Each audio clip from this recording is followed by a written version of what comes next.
लोकसभा निवडणुकांसाठी 23,000 कर्मचाऱ्यांची नियुक्ती करण्यात आली असून आचारसंहितेच्या प्रशिक्षणाचा पहिला टप्पा सुद्धा नुकताच पार पडलेला आहे.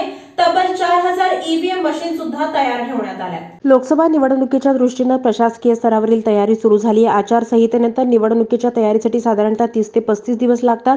आता पहिल्यांदा मास्टर ट्रेनरचं प्रशिक्षण झालं असून दुसऱ्या टप्प्यात सहाय्यक निवडणूक निर्णय अधिकाऱ्यांचं प्रशिक्षण होणार आहे. आचारसंहिता जाहीर झाल्यावर 23,000 कर्मचाऱ्यांचं प्रशिक्षण होईल. लोकसभेची मतदार यादी अंतिम झाल्यानंतर 30 जानेवारीला पहिल्यांदा प्रांताधिकारी, तहसीलदार आणि मास्टर ट्रेनरचं ट्रेनिंग घेतले. ईव्हीएमचा वापर, पोलिंग बूथ, निवडणुकीचा खर्च, आचारसंहिता, तंत्रज्ञान अशा विविध विषयांवर प्रशिक्षण देण्यात आले.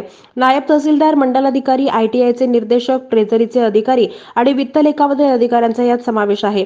5 ते 9 फेब्रुवारीला पुण्यात प्रत्येक विधानसभा मतदारसंघामधील सहाय्यक निवडणूक निर्णय अधिकाऱ्यांचं प्रशिक्षण ठेवण्यात आले.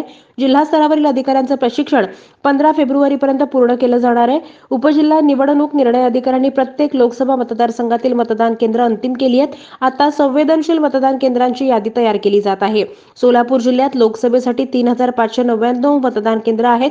निवडणुकीसाठी 25% ईव्हीएम आता जादा ठेवण्यात आलेत. शिक्षकांसह 23,000 कर्मचाऱ्यांना इलेक्शन ड्युटी देण्यात येणार आहे. निवडणुकीच्या अनुषंगानं युद्धपातळीवर कार्यवाही सुरू आहे.